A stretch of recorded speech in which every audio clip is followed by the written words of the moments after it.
Welcome to the Your Business Untethered podcast, a space for freedom seekers ready to build and scale a business that supports their wildest dreams, even while traveling the world. Hi, I'm Dina, creator of Way of the Founder and your host. I imagine this podcast as a space where aspiring and established freedom entrepreneurs come to forge a path towards purpose, financial freedom, meaningful impact, and location independence. I'll be your guide as we defy the norm, heal old conditioning, and step into the leaders we were born to be. I myself am a firstborn, a daughter of divorcee, sister, girlfriend, professional coach, nomad, and expat of a decade plus, as well as yoga aficionado and energy healer. In my previous career, however, I worked a 9-to-5 as a professional fundraiser for American orchestras. Can you believe it? However, I needed more. I needed more freedom in my life. So 5 years ago, I called quits on resume success and claimed back the reins over my own life. What started with a one-way ticket to Vietnam and a single backpack filled to the brim has since grown into Way of the Founder, where I've helped hundreds of clients defy and heal from the path that we're told to follow, redefine freedom, fulfillment, and success on their own terms, and build impact-driven businesses that let them live and work from anywhere. Join me each week for deep dives into leadership, strategy, and mindset, as well as the healing that fuel the untethered CEO. That's you. Whether you're building your dream with a coconut flight ticket, wine glass, or coffee in hand, you are in the right place. Let's dive in. Hello, and welcome back to another episode here at the podcast, Your Business Untethered. I am so excited. My brain is packed with information, with insights, with guidance that I need, really feel called to share with you. My heart is brimming full of insights and information and guidance that I want to share with you. So today's episode is really about just me offering a recap and all of the insights that I've gained, that I've been reminded of, that I know that all of you out there, freedom entrepreneurs, whether you're just starting out in your journey towards entrepreneurship or you're ready to scale, really need, and we all need to be reminded of that. So why am I full of all of these insights and all of this desire to offer guidance today? Well, I've just come off a 2-week-long marathon of a conference that was put on by Marcus and Dimitris here in Vietnam, called the Vietnam Nomad Fest. And it was just such a beautifully curated, beautifully organized conference that lasted 2 long weeks here, taking place in Da Nang. The first week was all about business, and the second week was all about mindfulness and spirituality. And even right there in that separation of spirituality and business, there is an insight for you guys in today's episode. Before I dive into all of the insights I want to share with you, I want to let you know that, first of all, towards the end of today's episode, I'm going to see, a big staple of a good conference is that those who are attending are kind of drinking from a fire hose, right? You attend all of these workshops, you have all of these conversations, you attend all of these amazing keynote speeches, and then you end up with a notebook full of notes, full of information, full of suggestions as to what you should and shouldn't do in your business. And now you're like, okay, well, now what? What's the priority? What is for me? What isn't for me? So I'm going to share some insights that are a little out of order or in no particular order. And at the end of the episode, most importantly, so I really want you to stick around for the end of this episode, I'm going to share with you the 4 or 5 steps that I would recommend taking after really any conference, but also at any point at which you're beginning your freedom entrepreneur journey, so that you can streamline all of the information that you have. And if you've never gone to a conference, then honestly, I'll tell you that even just like listening to podcasts regularly, obviously, like that can be kind of like drinking from a fire hose, right? You may be listening to 1 episode a day of various different podcasts, and we're all telling you to do different things. But at the end of the day, you really have to bring it back to what are the strategies that help me move forward towards my ideal freedom-based vision for my life, And B, what are the strategies that help me do good or make good rather on my business purpose? So what we'll do is I'll just sort of give you a bit of a framework to help you synthesize and sort of sift through all of the strategies that are flying at you on the internet, on different podcasts, at conferences, and sort of just have like an internal checklist to go through to determine if a strategy is for you or not for you, because not every strategy is for you and not every strategy is for you at the point of business that you're in today. So let's streamline, let's build momentum, and let's build a life on purpose supported by our business. See, again, this conference was packed with both business and spiritual guidance. And for someone who is just stepping into this world of online business, again, this was drinking from a fire hose kind of overwhelming. And even for someone who goes to or who went to the conference, who is a little further along in their business, we still have to sit our booty down and go, okay, great. What is for me? And what is not for me. So first things first, I really have to set the scene for you here because this is a conference that was entirely unlike any conference that I personally have gone to before. And if you listen to my episode a couple of weeks ago, which I'll link in the show notes, about how I prep for a conference, you'll know that I have gone to many, many conferences over the course of my professional career, both as a 9-to-5 fundraiser in the United States and also as an entrepreneur. And I love conferences. They are high energy. They are usually bringing together a group of people where you can forge amazing partnerships, collaborations, create opportunities, but also create clients. So I kind of made good on all of these things, but also a conference can kind of offer a reset in some ways, right? Like you're not on your laptop as often if you plan it correctly. And by the way, this conference, the fact that I was able to attend for the whole 2 weeks without having to bring my laptop every single day and be working in the back of the conference room while there was a talk going on, or would have to skip out on the conference because I had one-on-one client calls, is because I spent the last 2 years completely restructuring my business. And I spent the last 2 ways moving away from having and carrying a 15 individual client roster around the world towards a much more scaled business where I have diversified offers and systems in place that allow me to be getting paid and that allow me to be spreading my message while I am not at my laptop, but at the conference. So I had a lot of pinch me moments throughout this conference because I just realized that it was thanks to my 2-year younger self who was brave enough to make some really big, significant changes in her business that I was even able, from a business perspective, to be at this conference and be fully present at this conference, which in turn helped me to, create some really powerful partnerships at this conference. So back to my initial point about setting the scene for you guys, again, because this was a conference unlike any I had gone to before, not just because it was a marathon of a conference lasting 2 whole weeks, but also because the setting was just so, so gorgeous. The first week of the conference took place in Da Nang, and we were meeting in a conference room at a hotel that was literally overlooking the beach. The moment you stepped out, you looked to your left and you saw the peninsula with Lady Buddha on, and you just literally could go for a beach walk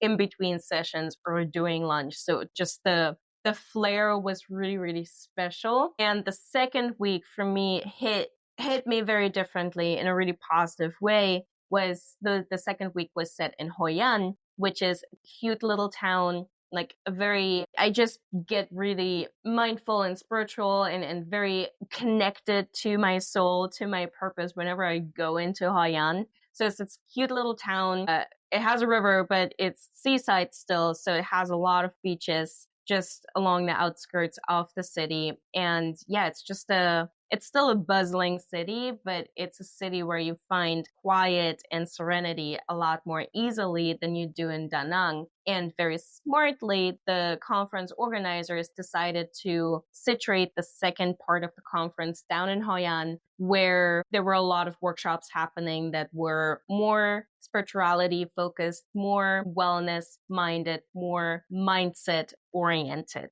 So we literally met at this gorgeous, they call it beach club, but for me it was just this arena of serenity. You had a huge infinity pool where they served you cocktails and coffee and amazing food. And while sitting at the pool, looking at the pool, you were overlooking, I was going to say the ocean, but it's not the ocean, the sea and the beach. And the weather was gorgeous, not too hot, not too cold, not humid yet. You had music playing. You had this huge lawn where you could just ground yourself laying on the grass, like really literally down to the bathroom area. This place was top notch, gorgeous, beautiful, amazing staff, just wonderful and kind and happy service. And this is where we all got to learn and meet one another and again, create partnerships, have insights. Was space big enough for someone like me who's a little more introverted in the sense that I need to take breaks from socializing. I had some corners where I could just steal myself away to recharge. And yeah, it was gorgeous. Beautiful, beautiful setting. So it was really fun to be able to learn,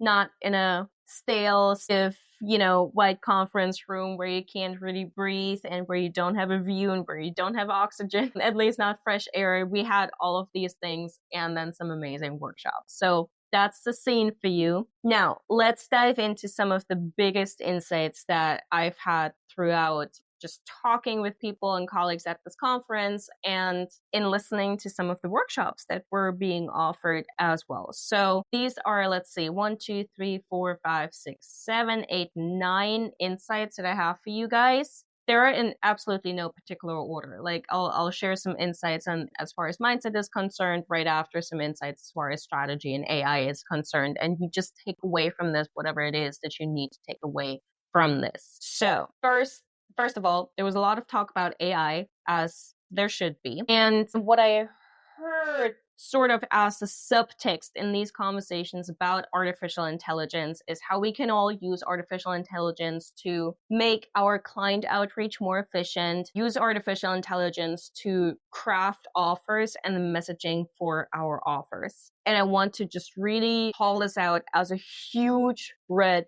flag.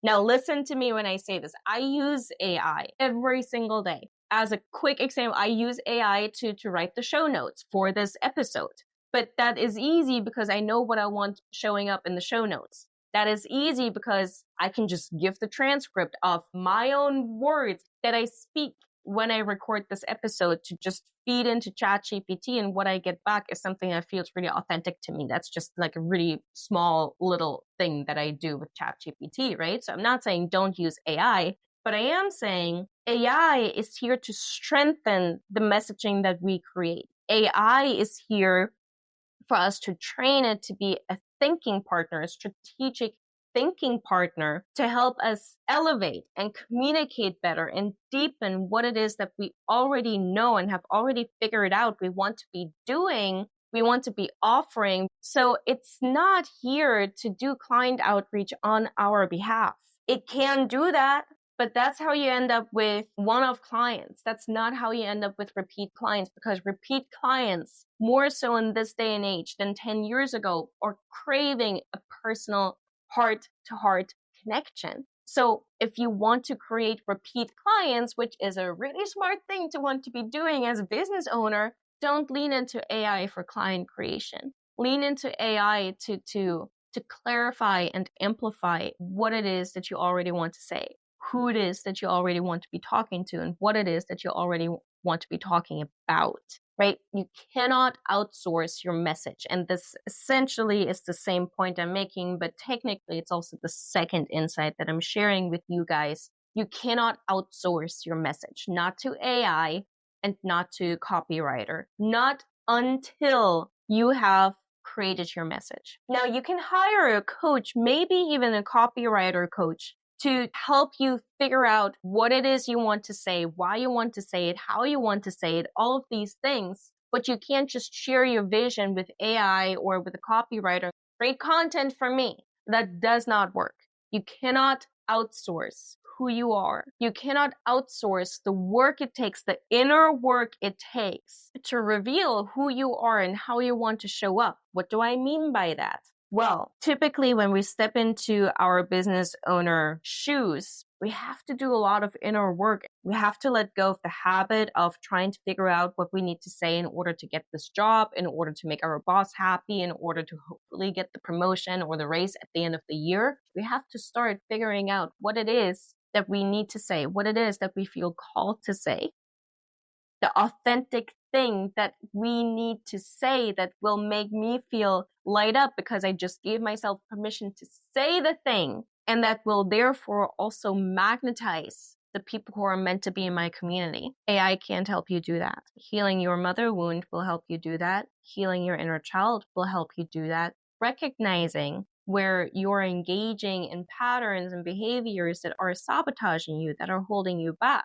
and then changing those behaviors and habits will help you reveal your most authentic message. You can train AI to ask you some really good questions. Better yet, you can hire a coach to ask you some really good questions and to keep pointing out where you're getting yourself stuck, where you're sabotaging yourself without realizing it. And only once you've done the work will the message that you're meant, that you need, that we need you to send out into the world reveal itself. And again, now you can talk to a copywriter. Now you can talk to ChatGPT. But no one but you can find and refine your vision, your voice, and your messaging. If you're not clear on why you're in the business, who this matters for, and what you do, no team, human or AI, will be able to help you. So that visioneering aspect has to come first. Third thing that I felt really strongly about having to remind you and the entire world about is that mindfulness and business strategy aren't separate. And it was, I see how there was a rhyme and a reason to separating the business strategy part of the conference from the mindfulness part of the conference, especially since I really like the physical locations that these two parts of the conference were being held in. However, I also think that it sends a bit of an unhelpful message, especially to those of us who are maybe new to business and or those of us who are new to mindfulness. And I mean mindfulness in a very broad sense, right? Everything I just shared with you, mother wound, inner child, patterns, behavior, self-sabotage, that's all mindfulness, or that all could be considered mindfulness. However, it's also a really important aspect of building a purpose-driven, vision-aligned business, in my opinion, right? So we cannot separate business strategy from inner work and or mindfulness. The industry does tend to sell us on either all healing or all hustle. And my invitation is to no longer, or to stop looking at these two things as though they're being completely separate. Like a journal over here and I'll be all mindful and all meditative over here. And now I get to my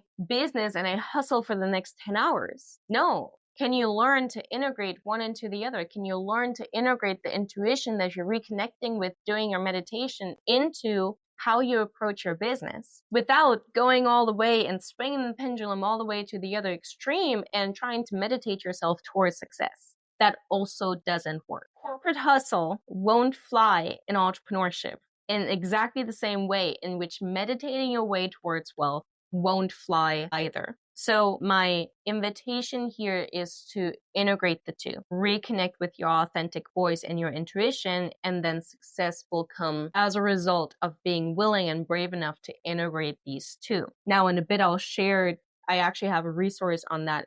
It's my masterclass called Unbecoming. So if your ears just perked up and you're like, oh, I think I really have to do this. Like, I really want to feel happy and fulfilled in my business. And based on everything that Dina is saying, I think I have some inner work to do, but I want to do it in a way that makes sense for my business. Then Unbecoming is definitely the masterclass that you want to plug yourself into.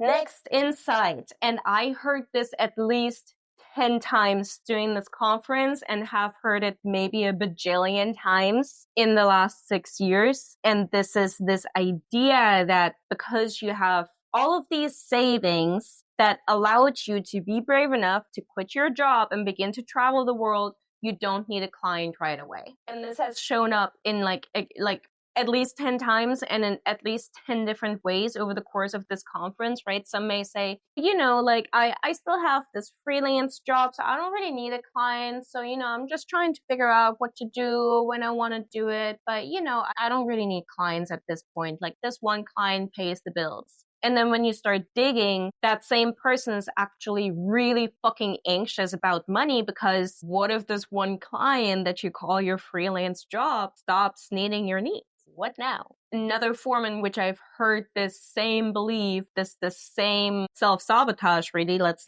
call it what it is, I have a bunch of savings. I'm good for the next year. I don't really need clients right now. I'm just here to be a sponge and soak everything in. Now, listen, first of all, I want to acknowledge the people who have enough savings to be able to just travel. That means that at some point in the past, you've made some really intentional strategic moves towards your goals. Fantastic. I really, really love that for you. I had savings when I quit my job. I also had a freelance part-time job when I quit my job.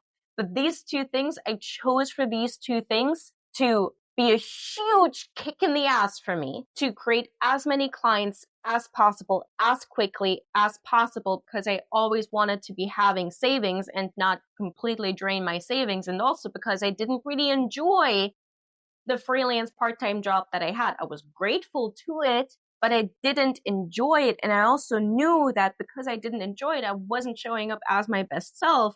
And I wasn't working in my zone of genius. So it was only going to be a matter of time before they decided they no longer needed my services. So like these two things, the savings and the part-time job, lit a fucking fire under my ass. I have offered this to where I thought it was appropriate to share my opinion to some of the people that shared with me the sentiment of, I don't really need clients right now. Is you want to make sure that this fact that you don't, quote, need clients right now remains an advantage for you and doesn't become intentional self-sabotage. Use your savings to invest in your business, hone your skills, and build something that's sustainable, because your savings will not fund your big fucking impact that you want to make on the world. They simply won't, because if you're living off of your savings, they're dwindling. And even if you live off of your investments and the dividends that your investments pay, and even if those dividends will support your lifestyle for the rest of your life,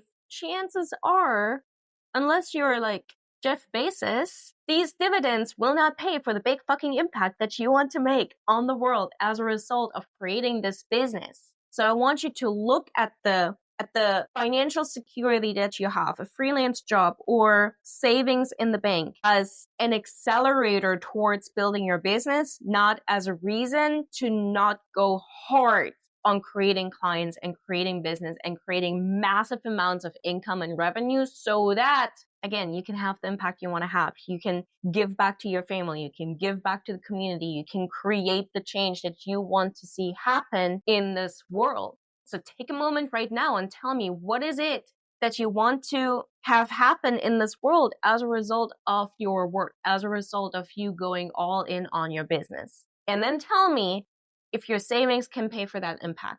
If they can't, you better get to work. Next insight I have for you.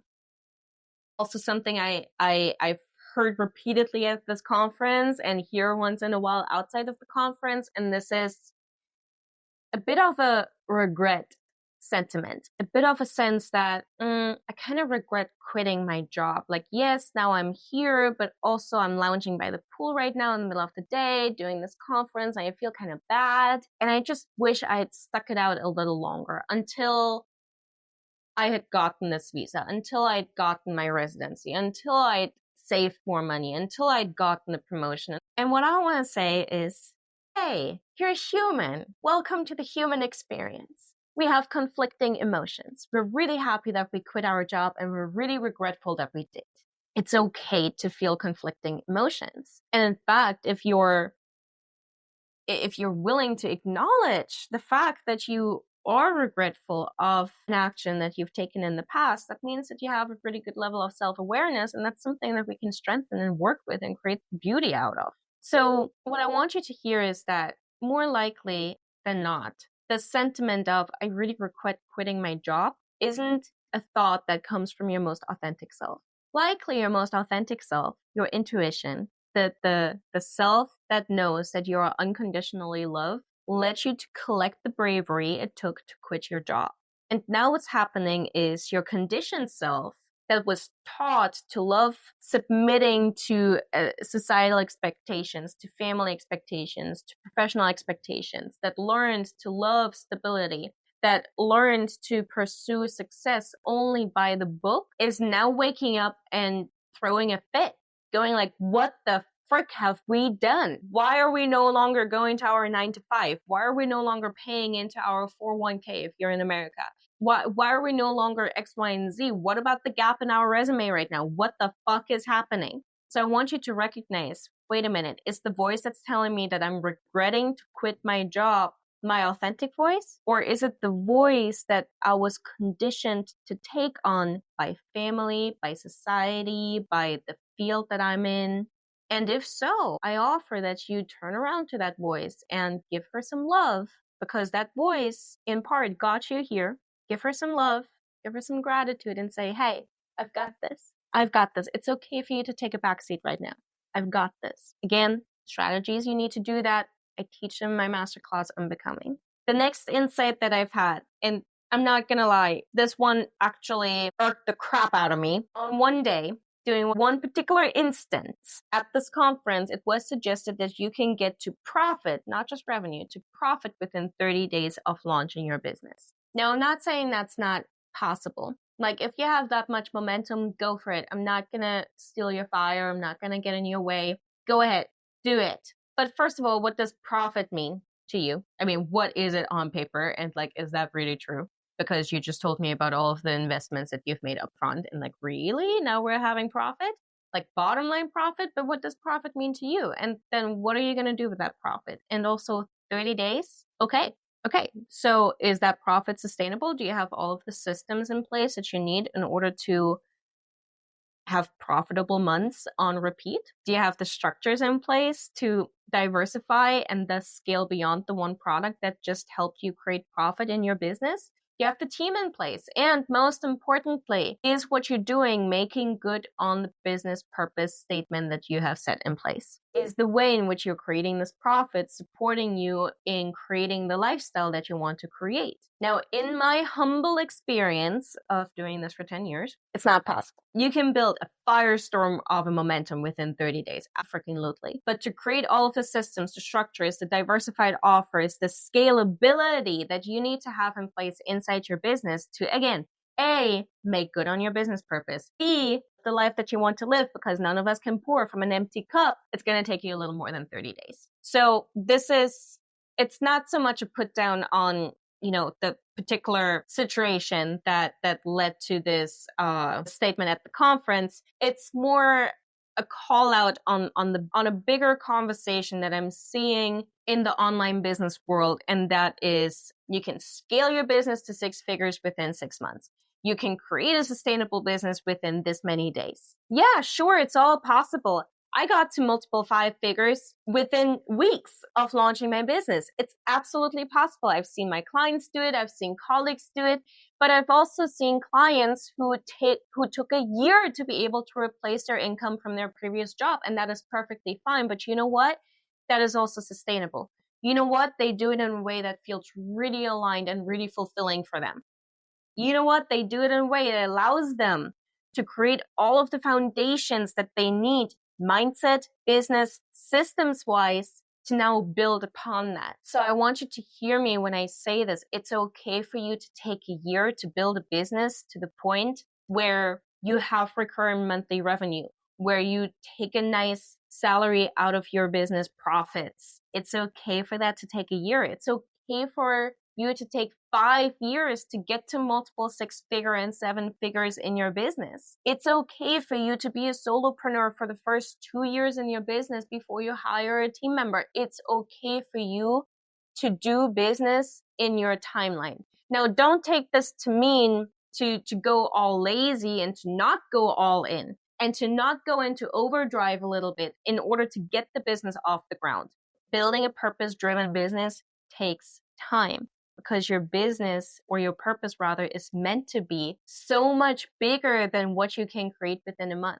It's meant to take time for you to begin to see the impact and then leave the legacy behind that you allow yourself to create in this world, in this life, in this body, through this business of yours. It should take longer than 30 days. It really should. Third to last insight. And this was such a big and important and fun reminder for me as well. And it's something that I just really want to be shouting from the rooftops, and probably will on my Instagram. If you don't follow me, why don't you follow me? I'm great on Instagram. I show up almost every single day. And ironically, this big insight that I'm going to be shouting from the rooftop on Instagram has nothing to do with Instagram at all. And this is that in-person connections, or creating in-person connections rather, are your best client strategy. I found new mentors at this conference. I found new collaborators at this conference, and I made thousands of dollars at this conference from creating clients simply by showing up, simply by having a conversation, simply by being really and genuinely and passionately interested in what the people around me, next to me, to my left and to my right, are up to in life and in business. And because I've spent the last 6 years completely shedding all of the skins that society has layered on me, which has now allowed me to just show up exactly as who I am. Like I have no problem not showing up to an event I don't want to go to. I have no problem showing up and sharing my opinion and then letting people respond to my opinion. I have no problem showing up exactly as myself as at these types of conferences and workshops. And that's what magnetizes people. That's what draws exactly the right kind of people to me. Like one of the people that I had a really meaningful connection with, she just found me while I was sitting in a corner by myself, overlooking the pool and the sea and the beach, having my own thoughts. And she just felt drawn to talk to me. And we had the most wonderful conversation for the next 30 minutes. And we're able to follow up on that conversation right now, post-conference. I mean, there's so many things here I want to say about this. And I did do an episode prior to the conference about how to create partnerships and clients at a conference, which is really a topic to which the larger topic is that in-person connections are such a wonderful and such an important way to create clients, right? So you want to allow yourself to come out from behind your keyboard, come out from behind your screen, and find the opportunities where you can be literally present in the room. Where are the people that inspire you? Go to those events. Where are the people that are looking for what you have to offer? Go to those events. Where are the people who are interested in having the conversations that you want to be having, but maybe right now you're having them with yourself on Instagram? Go to these events. Go to these networking events, conferences, workshops, retreats, whatever it may be for you. Make the investment of time and money, and then see if this might not yield a really big return on investment. I literally spent maybe 5 hours on my laptop total for the last 2 weeks during this conference. And this conference in so many ways was just such a productive time that I spent working on my business. Partnerships, insights, new learning lessons, mentors, clients. So many things came out of this conference because I knew that just being present in the room, showing up as myself, would help me create powerful and authentic relationships. So if right now you're trying to maybe succeeding, maybe struggling a little to grow your online audience, your online community, don't stop doing that. You need that to scale your business. 100% you need that. But maybe take some time out of your schedule, out of your budget to get in the room. Second to last insight. I believe that, and this happens at every conference, right? This is this idea of drinking from the fire hose. Now you have like a bazillion things that you think you need to take care of. And for someone who is like right at the beginning of scaling your business, or someone who has yet to create a consistent client flow in their business, misplaced priorities might just be one of the biggest downfalls for us as entrepreneurs. See, it's nice to be listening to how to become more productive, how to manage your time more efficiently, how to create better workflows. Like that's all great. But everything, and it's great to listen to AI, it's great to listen to how to start a podcast and monetize your podcast, but everything has a right time and a wrong time to implement it. And some things might sound really nice, and this is shiny object syndrome, but they're just not meant for you. Not all of us are meant to create a podcast. Not all of us are meant to be on YouTube. Not all of us are meant to be the host of a community or the facilitator of a community, right? So with everything that you hear, and I kind of set this going into this episode, with everything that you hear online, on podcasts, social media, workshops, from your mentors and coaches, even at conferences, you want to not get shiny object syndrome. You want to not think of this as like, oh my gosh, these are all of the things that I have to implement right now. No, they're not. In fact, probably 90% of the things that you hear aren't things that you're meant to implement right now. You have to develop these 2 litmus tests that I keep talking about. What's your purpose statement and what's your ideal life look like? And now how can you create the business that helps you make good on both of these things? Both of these things, not just one or the other, both of these things. You need clarity on what actually moves the needle. Some strategies like learning how to launch events or learning how to run a launch event that leads into a bigger container, they are for established business owners. Other strategies like a podcast are long-term growth strategies. And some, like creating clients at a conference, will bring in immediate results, and they're therefore short-term growth strategies. And by the way, for all of these strategies, you also need to have the right offers in place. But that's a topic for another day. So you need to figure out how to know what you need when. And the last insight I'll share with you before I go into like, what the fuck do we do now, is if I had one secret business strategy to offer to the world, it would be this. And I heard myself saying this over and over at the conference. And the more I said it, I guess that's how fake news become true, but bear with me. The more I said it, the more it really resonate as being true for me and the folks that I was speaking with. It is that the beliefs that held you back in your old job are showing up in your business right now. The fears, the habits, the relationships, they all impact your marketing, your messaging, and your sales. So the secret business strategy is to heal your shit. Is to heal the relationship with your mom, is to heal the relationship with your dad. And I know you don't want to hear that, but please, pretty please keep listening because this is important.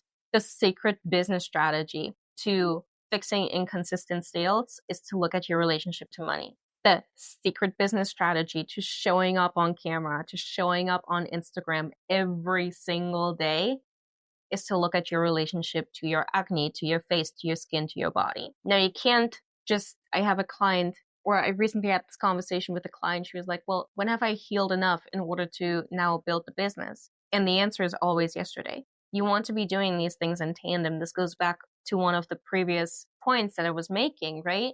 Mindfulness and business strategy should not be separated. They should be integrated.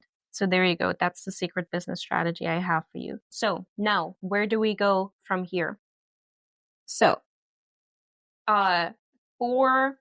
these following 5 steps are really just the steps that I sort of take myself through whenever I encounter a new business strategy, whenever I figure out if this one coach's methods and processes will work for me or not, and also when I begin to work with a client who is early on in their freedom entrepreneurship journey. First step is define and defy. This is where you create who you want to be, the life you want to live, and in creating, thus defining these future-oriented things, you also have to defy. You have to reckon with societal conditioning, who you were told you had to be, and how that's at odds with who you're wanting to become and who you're meant to be. These are the inner child works, the mother wound, the rewiring your brain for success that actually feels good, creating new habits and thought patterns, and letting go of, quote, their, unquote, expectations. So this is the first step, right? Defy and define. Always. And if you need help with this, I invite you to join my masterclass, which I've mentioned a few times today, on becoming. So this is a 2-part masterclass where I walk you through recognizing where your past is wanting to keep you safe, but really ends up keeping you stuck, and how to unpack these parts of your identity in a way that helps you realign with yourself and grow your business, not out of spite to your mom, but out of true purpose and authenticity. And truly, without this first step, you'll likely forever have inconsistent sales and or turn yourself into the bottleneck of your business, or create offers that you believe you should create but really don't want to create. So we're tackling all of this. We're integrating the inner and the business world, the inner and the business work in this masterclass called Unbecoming. The link for that is in the description. And please let me know if you found this masterclass via this episode. And you can do so by using the promo code POD, as in podcast, but POD, P-O-D. And if you do that, you also get 10% off. So the second step that I want you to take is to create your purpose statement. What are you doing? Who are you doing it for? And why does this matter? Why does it matter to you, to your clients, and to the world? Without the why, you have a mission statement. I do this for those people. But you don't yet have a purpose that you can grow into. Every offer, every conversation, every opportunity moving forward has to help you make good on this business purpose. And once you have this nailed down, and this might take you a few months, quite frankly, and that's okay, going back to 30 days to profit. Once you have this business purpose nailed down, you'll now be able to just really look at every single one of your opportunities, of the strategies that come your way and go, well, is this going to help me make good on my business purpose? If no, then you don't do it. Third, if you're just starting out, you really don't need any strategy except for you have to have one offer and you have to learn how to have a conversation with the person next to you. So this specifically goes for new freedom entrepreneurs. I want you to pretty much set everything that you're doing online, not on the back burner, but to one side, keep doing it and make space to create just one offer. Price it for transformation, not for the time that you spent with your clients, and then activate your existing network. You already know your first 5 to 10 clients. You've heard me say this over and over again. I will not get tired of saying this. It's time to serve that network from a place of service, curiosity, and willingness to offer that transformation. You need social media 100%. Again, that's always the caveat that I give. Not necessarily because you need to hear it, but because I forgot about that when I first built my business. You need social media, you need an online audience and community to be able to scale 100%, but you don't need social media. You don't need a single podcast episode to create your first 5 to 10 clients. Now, you may not want 10 clients. I don't. I mean, I want 10 clients, but not 10 one-on-one clients. But you have the capacity. You have all of the resources that you need to create a minimum of 10 clients if you wanted to do so without having to wait for social media to gain traction. And then you figure out your 12-month to 5-year goal and determine your short-term growth strategies and your long-term growth strategies. Now, this is specifically for new freedom entrepreneurs. If you're a more established business owner and you're ready to scale beyond 101, chances are you already have one-on-one clients, and you already have at least one offer, if not a couple. And now you need to figure out what are the systems, what are the structures, what are the workflows, the offers that I need, the priorities that I need in order to scale beyond this. So those answers are in my masterclass, The Unchained Entrepreneur, and that'll just give you all of the answers and guidance that you need to determine why and how you want to scale, which systems and tools you'll need in place, and it's just 75 minutes. So in order to spend years scaling your business, you just need to spend 75 minutes to figure out why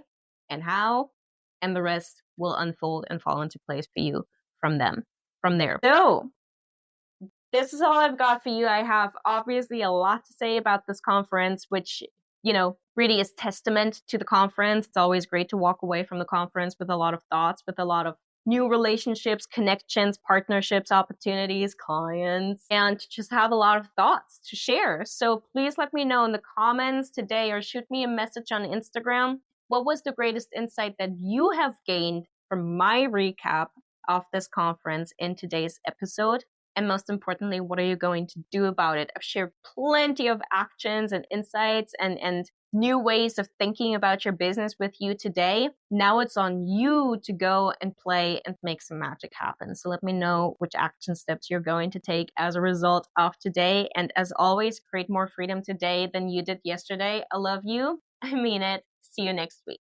Thank you for listening to the podcast, Your Business Untethered, hosted by me, Dina, creator of Way of the Founder.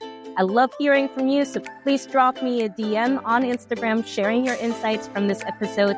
And if you are ready to take the leap, my free guides, Plot Your 9-to-5 Escape in 7 days, and the Freedom Business Scorecard are in the show notes for you to grab. This episode created change for you? Please leave a review and be a friend and share this with a friend or colleague that you love. Until next time, please wake every day, seize the day, defy the norm, and create your very own type of freedom. I love you. I do mean it.